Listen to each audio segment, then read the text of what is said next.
kami Tuhan, seperti tanah yang kering kami rindu Engkau. Inilah jiwa kami Tuhan, mau menyembah-Mu. Ya Allah, Engkaulah rinduku. Jiwaku haus kepadamu, seperti tanah kering tiada berair. Tak tahan ku menantikanmu, dan ku pandang Kau di tempat kudus. Terkagumkan kemuliaan-Mu Yesus, sebab kasih setia-Mu lebih dari hidup. Bibirku kan memegahkan-Mu.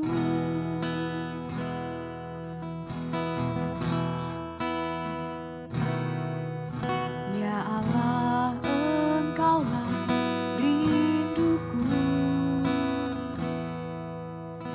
Jiwaku haus kepadamu,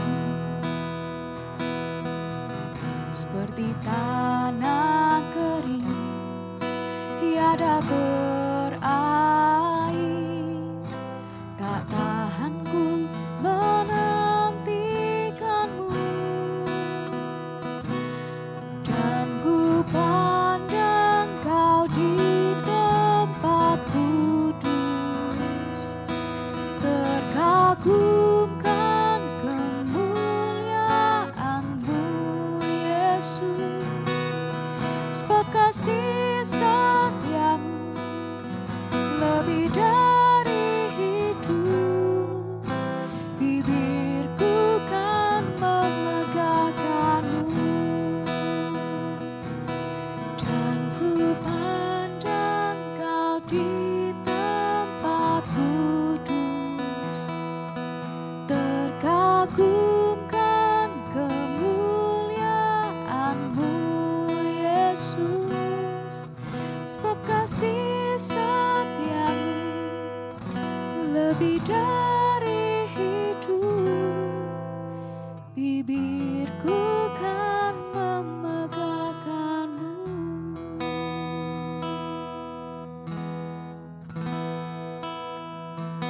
Sungguh kasih-Mu Tuhan, itu yang hidupkanku Tuhan.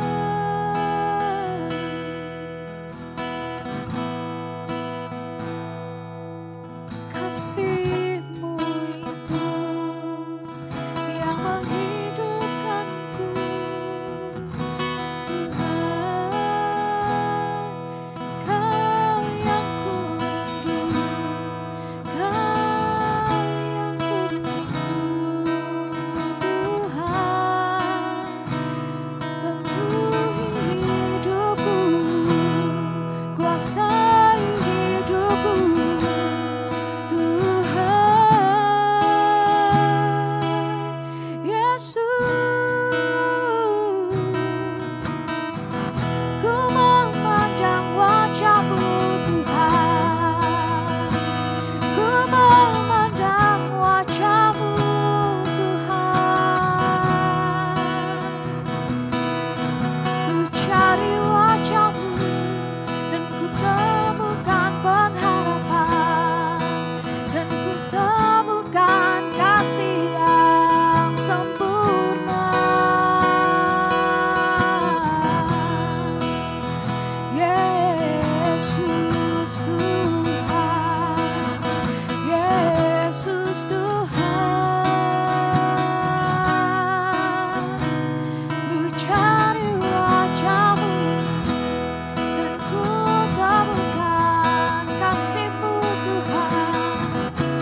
Dan ku pandang Kau di tempat kudus, terkagumkan kemuliaan-Mu Yesus, sebab kasih setia-Mu lebih dari hidup.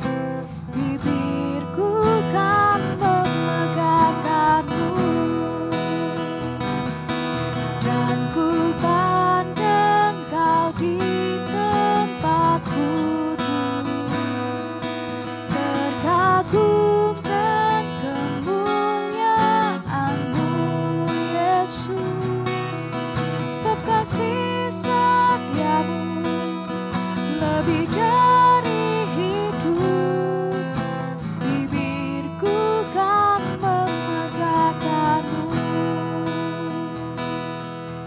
sebab kasih setia-Mu lebih dari hidup. Bibirku kan memegahkan-Mu, sebab kasih setia-Mu lebih dari hidup. Bibirku kan memegahkan-Mu.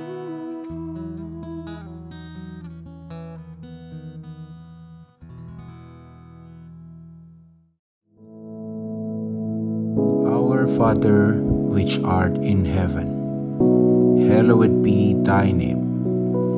Thy kingdom come, thy will be done in earth as it is in heaven. Give us this day our daily bread, and forgive us our debts, as we forgive our debtors. And lead us not into temptation, but deliver us from evil. For thine is the kingdom, and the power, and the glory, forever. Amen.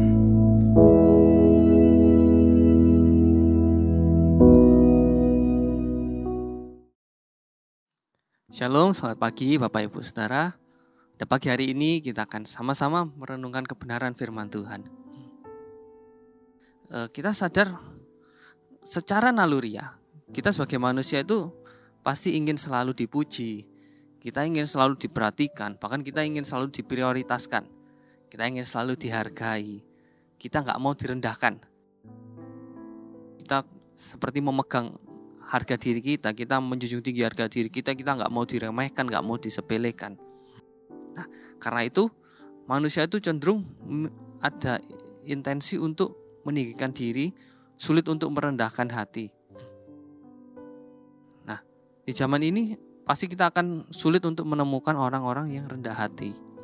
Karena kebanyakan orang pasti berpikir bahwa kerendahan hati itu adalah sebuah kelemahan.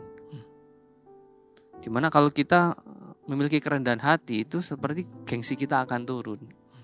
Nanti saya akan jelaskan mengapa kerendahan hati itu bukan sebuah kelemahan. Kerendahan hati bukan sebuah kelemahan. Nah, kerendahan hati itu pasti harus selalu kita miliki. Kita harus selalu memiliki kerendahan hati. Karena dengan kita memiliki kerendahan hati itu kita menyadari bahwa kita ini gak sempurna. Kita banyak kelemahan, kita juga memiliki kelemahan, dan kita bisa terhindar dari dosa-dosa kesombongan. Alkitab pun mengatakan di dalam Lukas pasal 14 ayat 11 dikatakan, sebab barang siapa meninggikan diri, ia akan direndahkan, dan barang siapa merendahkan diri, ia akan ditinggikan. Jadi Alkitab pun mengajarkan kepada kita bahwa kalau kita merendahkan hati kita, maka kita akan ditinggikan oleh Tuhan. Nah, ada dua hal yang menandakan bahwa seseorang itu memiliki kerendahan hati. Yang pertama, dia berani mengakui kesalahan. Jadi yang pertama-tama harus berani mengakui kesalahan. Berani mengakui kesalahan di hadapan Tuhan maupun dengan orang-orang lain. Kita berani mengakui kesalahan dan jangan justru menutupi kesalahan kita dengan kita menjadi orang yang munafik. Amsal pasal 28 ayat 13 mengatakan, siapa yang menyembunyikan pelanggarannya tidak akan beruntung, tetapi siapa mengakuinya dan meninggalkannya akan disayangi. Jadi jangan malu kita mengakui kesalahan kita di hadapan Tuhan. Kita merendahkan hati kita, kita mengakui bahwa kita manusia yang gak sempurna. Kita banyak kesalahan, kita mengaku di hadapan Tuhan.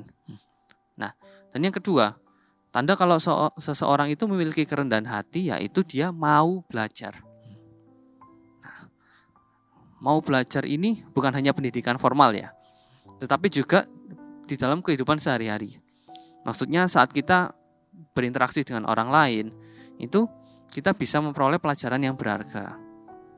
Dan proses belajar ini tidak mengenal waktu dan usia.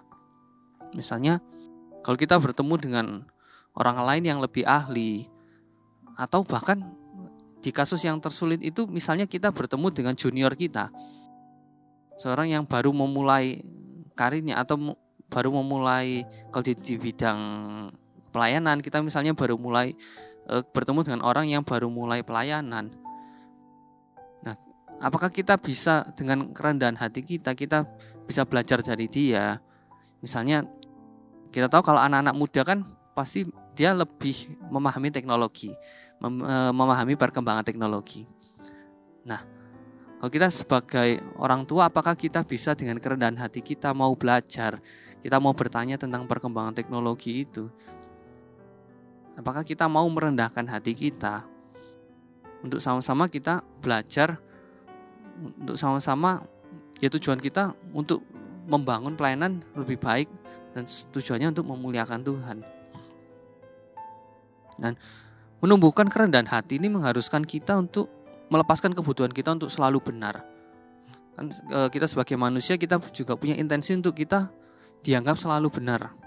Kita nggak mau disalahkan. Jadi kerendahan hati itu juga mengharuskan kita tuh melepaskan ego kita yang kita anggap kita tuh selalu benar. Kita terbuka terhadap masukan dan kritik. Jadi hal ini juga membuat kita ini menyadari bahwa kita ini nggak sempurna. Kita selalu bisa belajar dan berkembang.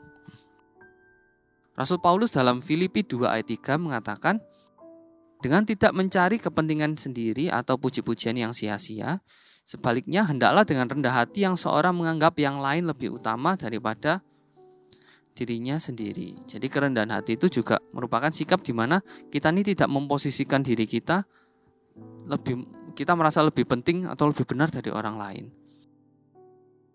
Sebaliknya di dalam Kristus kita seharusnya bisa saling menasehati, kita saling menghibur, bersekutu dalam roh.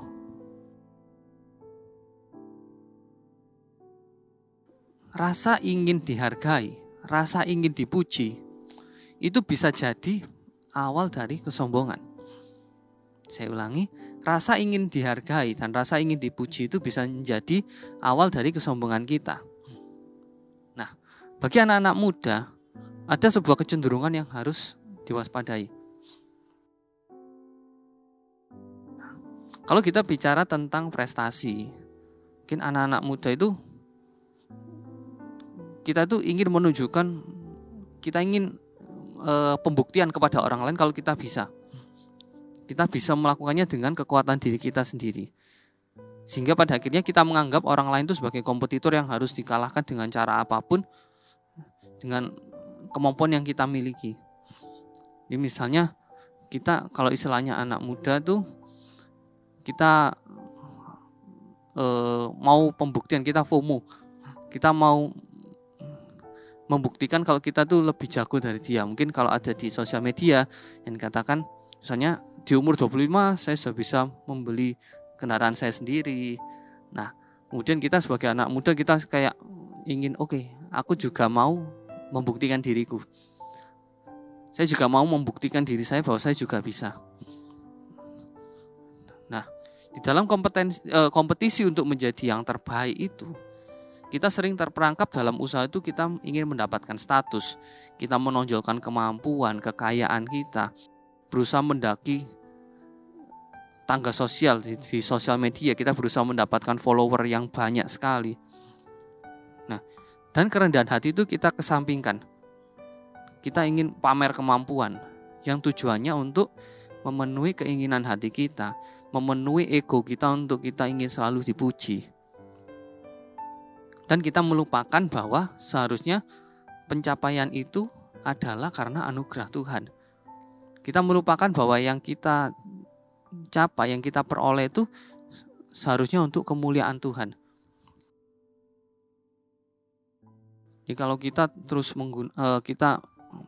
menggunakan ego kita ingin berusaha mencapai apa yang dikatakan orang itu tingkat sosial yang lebih tinggi, atau kekayaan, dan akhirnya kita ini melupakan tujuan utamanya, yaitu sebenarnya kita harus memuliakan nama Tuhan.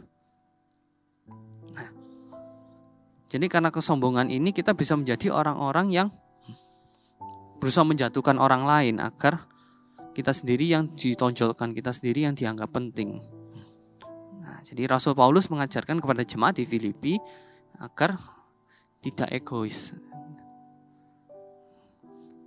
agar kita mementingkan kepentingan orang lain, kita memandang orang lain, kita menghargai orang lain. Nah, ada sebuah kata-kata yang bagus, pride is about my glory, humility is about God's glory.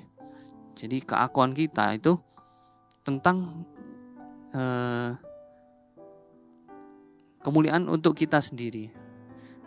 Tetapi kerendahan hati itu tentang kemuliaan Tuhan. Jadi kalau kita rendah hati, kita sadar bahwa Tuhanlah yang menolong kita, kita bisa menggapai mimpi kita itu semua karena Tuhan. Dan itu yang berkenan di hadapan Tuhan.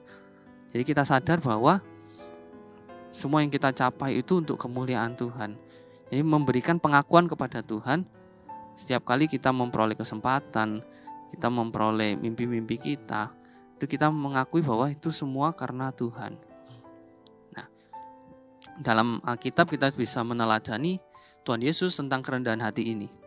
Filipi 2, kalau kita nanti baca ayat 5-9, itu katakan, hendaklah kamu hidup bersama menaruh pikiran dan perasaan yang terdapat juga dalam Kristus Yesus, yang walaupun dalam rupa Allah tidak menganggap kesetaraan dengan Allah itu sebagai milik yang harus dipertahankan, melainkan telah mengosongkan dirinya sendiri dan mengambil rupa seorang hamba dan menjadi sama dengan manusia. Dan dalam keadaan sebagai manusia, ia telah merendahkan dirinya dan taat sampai mati, bahkan sampai mati di kayu salib. Itulah sebabnya Allah sangat meninggikan dia dan mengaruniakan kepadanya nama di atas segala nama. Jadi kita bisa meneladani Tuhan Yesus yang dengan rendah hati taat kepada perintah Tuhan, taat kepada perintah Bapaknya. Dan hasilnya yaitu Allah sangat meninggikan Tuhan Yesus. Allah sangat meninggikan dia. Nah, di Perjanjian Lama kita juga bisa mengambil contoh dari Naaman. Kita tahu Naaman adalah seorang panglima dari Raja Aram. Jadi kalau cerita singkatnya, saat Naaman sakit, kemudian dia pergi ke Israel untuk meminta pertolongan, untuk meminta kesembuhan. Dan akhirnya ia ditemui oleh suruhan dari Elisa. Kita tahu, kalau kita bisa bayangkan, kalau dia seorang panglima, kan dia pasti ingin ditemui oleh orang yang istilahnya sederajat dengan dia, orang yang setingkat dengan dia. Ya, setidak-tidaknya dia itu ingin ditemui oleh Nabi Elisa juga. Tetapi apa yang menjadi ekspektasi Naaman ternyata nggak seperti itu. Dia malah ditemui oleh suruhan Elisa yang mengatakan kalau dia harus mandi 7 kali di sungai Yordan. Dan dia pun istilahnya dia ngomel. Di ayat 2 Raja-Raja 5 ayat 12 itu dikatakan, bukanlah Abana dan Parpar, sungai-sungai Damsyik lebih baik dari segala sungai di Israel. Bukankah aku dapat mandi di sana dan menjadi tahir? Kemudian berpalinglah ia dan pergi dengan panas hati. Jadi Naaman pun dia itu seperti kesal karena dia nggak bertemu dengan Elisa, kemudian hanya disuruh mandi. Nah, tetapi hal yang bisa kita pelajari dari Naaman, setelah itu dia taat, dia mau merendahkan hatinya. Dia taat, dia akhirnya mandi di sungai Yordan. Dan akhirnya kita tahu tubuhnya pulih kembali, dikatakan tubuhnya kembali seperti tubuh seorang anak. Dia menjadi tahir. Kita bisa mencontoh seorang Naaman, dimana dengan kerendahan hatinya, dia mau taat dengan perkataan dari Nabi Elisa. Dia mau merendahkan hati, dia mandi di sungai Yordan, dan akhirnya apa yang menjadi implikasi dari kerendahan hatinya, yaitu dia menjadi tahir. Nah, seperti yang saya bahas tadi di awal, kerendahan hati itu bukan kelemahan. Orang sering salah memahami kerendahan hati sebagai sebuah kelemahan, karena mungkin sering disamakan dengan rendah diri. Namun sebenarnya kerendahan hati ini adalah sebuah kekuatan. Kerendahan hati adalah sebuah kemampuan untuk melihat diri sendiri secara objektif tanpa ego. Jadi kerendahan hati ini kemampuan kita untuk bisa jujur tentang kekuatan dan kelemahan diri kita sendiri. Mungkin kita bisa introspeksi diri, apakah kita sudah jujur dengan kekuatan dan kelemahan kita? Apakah kita sudah memahami kekuatan dan kelemahan kita? Rick Warren mengatakan, humility is not denying your strength. Humility is being honest about your weaknesses.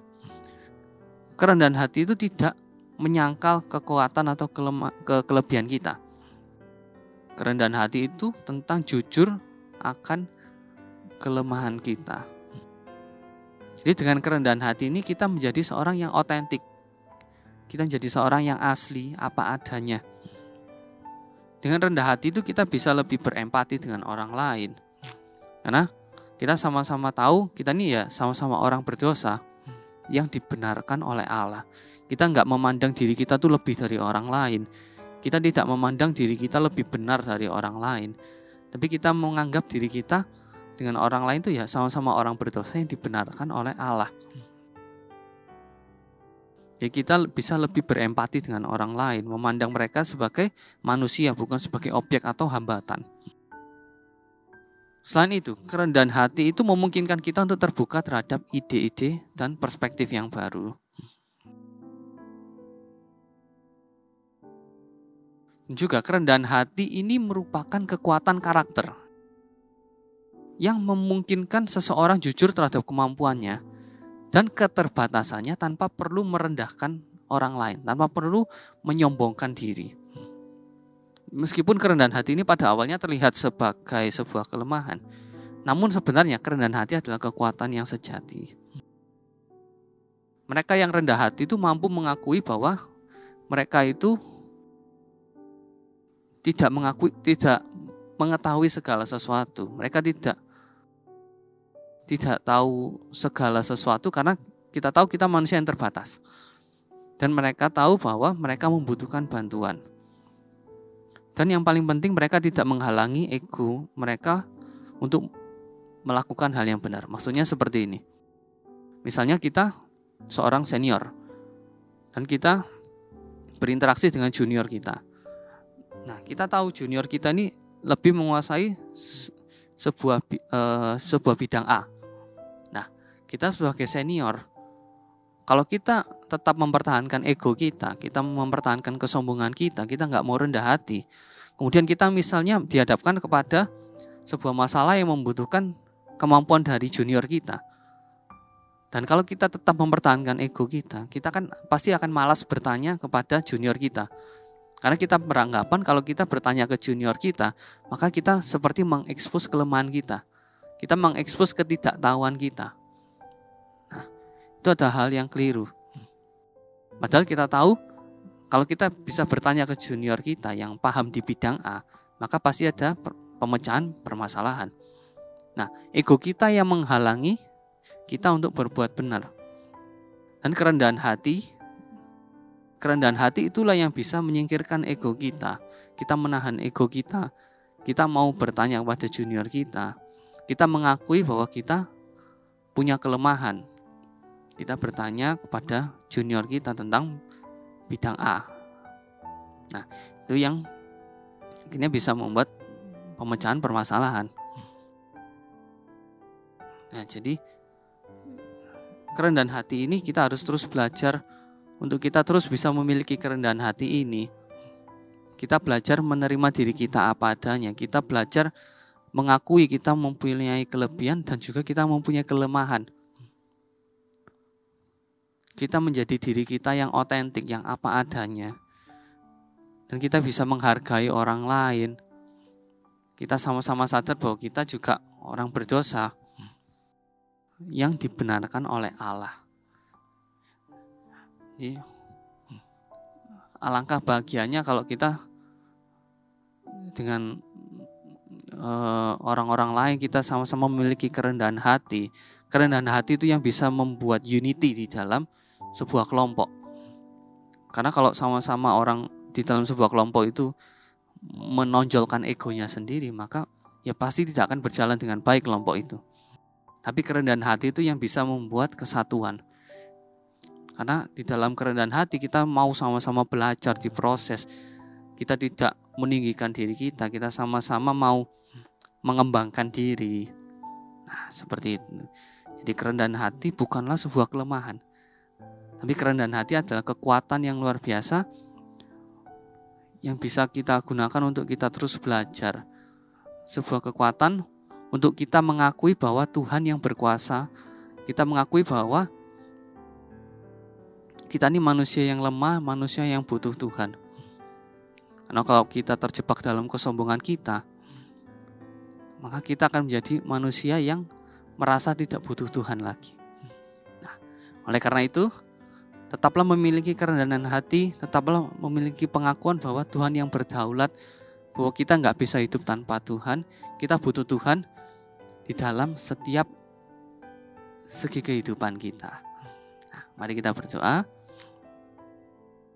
Bapa, kami bersyukur untuk firman-Mu pada pagi hari ini yang mengingatkan kami untuk kami memiliki sikap kerendahan hati, untuk kami belajar dari Engkau, untuk merendahkan hati kami Bapa, untuk kami mengakui bahwa kami juga manusia yang mempunyai kelemahan, kami butuh Engkau dalam menjalani kehidupan ini Bapa.